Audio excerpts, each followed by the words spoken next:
আম গাছকে বছরে 3 বার খাবার দিলেই যথেষ্ট, মানে ভারী মিশ্র খাবার। সেটা দেওয়া হয় বা আমি দিয়ে থাকি এপ্রিল মাসে একবার, আগস্ট সেপ্টেম্বর মাসের দিকে একবার, আর একবার নভেম্বর মাসে। যেহেতু আগস্ট মাসে প্রায় শেষের দিকে চলে এসেছি, সুতরাং আম গাছকে দিতে হবে একটি ভারী মিশ্র খাবার। আর ঠিক এই সময় যে সমস্ত আম গাছগুলোতে আম ধরে রয়েছে, মানে 12 মাসে আম গাছগুলোতে আম ধরে রয়েছে, তাদেরকে দিতে হবে এমনই একটি খাবার যে খাবার পেয়ে সেট হয়ে যাওয়া আমগুলো যেন খুব তাড়াতাড়ি বৃদ্ধি পেতে পারে এবং সাইজের জন্য ভালো হয়, সুমিষ্ট যেন হয়, বা ফলগুলো যেন বিকৃত না হয়, তার জন্য দিয়ে দিতে হবে আর এক ধরনের খাবার। যে সমস্ত আম গাছের ফল হয়ে যাওয়ার পর ভারী মিশ্র খাবার দিয়ে দেওয়া হয়েছিল এপ্রিল মাসে, তারপর কি খাবার দিয়েছিলাম সেটা যেমন তুলে ধরব এবং সেই খাবার পেয়ে গাছের কি অবস্থা হয়েছে সেটাও আপনাদের সঙ্গে আজকের এই ভিডিওর মাধ্যমে শেয়ার করব। নমস্কার, আমি দেবজ্যোতি, কুচবিহার থেকে। আপনারা দেখছেন রান্তুর ছাদ বাগান। প্রতিদিনের অভ্যাস মতো আজও চলে এসেছি একটি ভিডিও নিয়ে।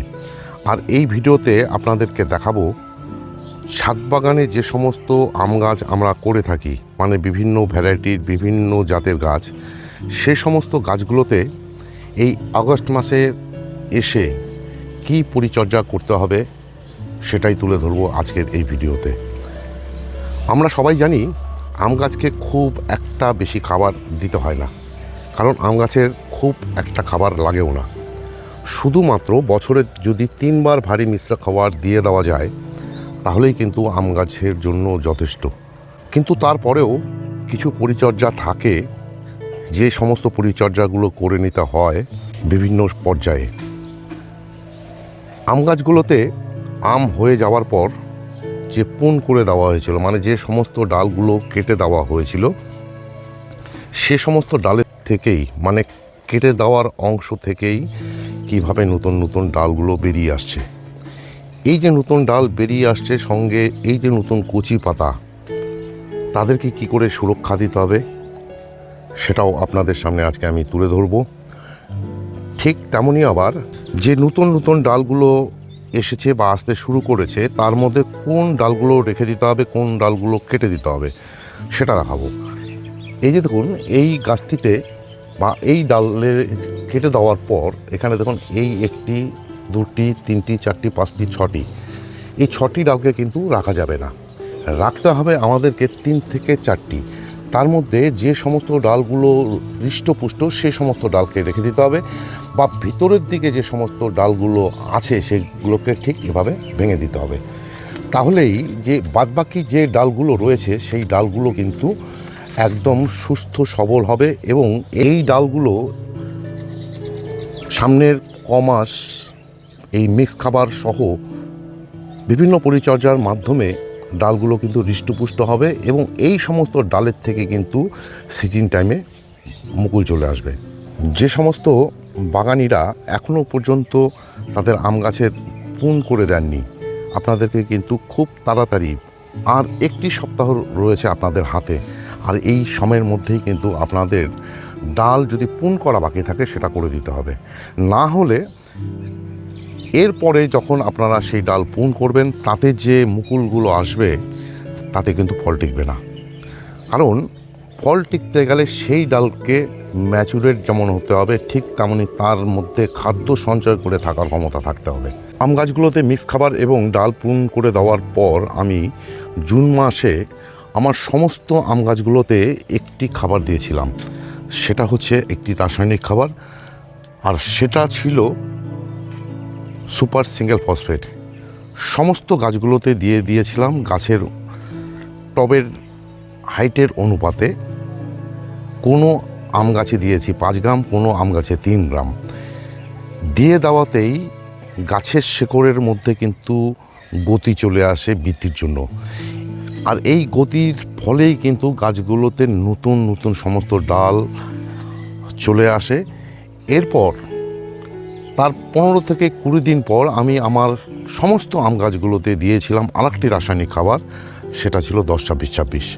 সেই 10-26-26 দিয়ে দেওয়ার পরেও বিভিন্ন জনে বিভিন্ন মতামত পোষণ করেছেন, কিন্তু আমার ভিডিও দেখে যারা 10-26-26 খাবারটি দিয়েছেন তাদের আম গাছে, তারা আমাকে জানিয়েছেন যে না, 10-26-26 দিয়ে দেওয়াতে গাছের কিন্তু গ্রোথ অনেক বেশি বেড়েছে এবং যে সমস্ত নতুন নতুন ডালগুলো এসেছে তাদের মধ্যে কিন্তু আলাদা একটি গ্লেস এসে গেছে গাছের মধ্যে। ঠিক তেমনই আবার আমার যে গাছগুলো 12 মাসি, আর যেই 12 মাসি গাছগুলোতে সে সময় মুকুল ছিল, সে সময় আমি দিয়েছিলাম গাছগুলোতে কীটনাশক, ফাঙ্গিসাইড এবং আরেকটি খাবার, সেটা ছিল 10-26-26 এবং ক্যালসিয়াম। এবং ক্যালসিয়াম হিসেবে আমি ক্যালসিয়াম নাইট্রেট ব্যবহার করেছি।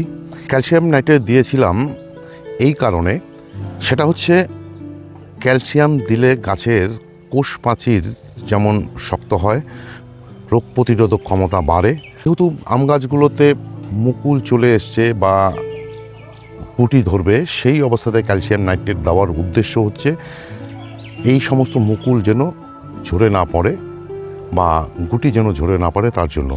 এবং তার জন্য দিতে হয়েছে আমাকে বোরন এবং হচ্ছে একটি মাইক্রোনিউট্রেন্ট।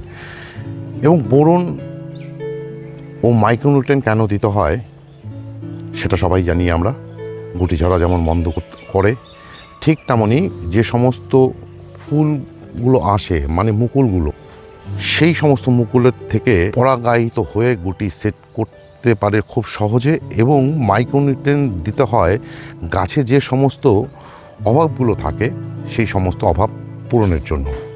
আর তাতেই কিন্তু গাছের যে মুকুলগুলো, সে সমস্ত মুকুল কিন্তু ফুটে গিয়ে গুটি ধরেছে এবং গুটি সেটও হয়েছে। এরপরেও আমি সমস্ত আম গাছগুলোতে, যেহেতু আগস্ট মাস শেষ লগ্নে এসে পৌঁছে গেছি, আমি আমার যে বানানো মিক্স খাবার, আম গাছের জন্য যে বানানো মিক্স খাবার, যার ভিডিও আমি দিয়ে রেখেছি আমার চ্যানেলে, সেটা যদি চান আপনারা দেখে নিতে পারেন। সেই মিক্স খাবারই কিন্তু আমি আমার আম গাছগুলোতে চার্জ করব সেপ্টেম্বরের ফার্স্ট উইকে।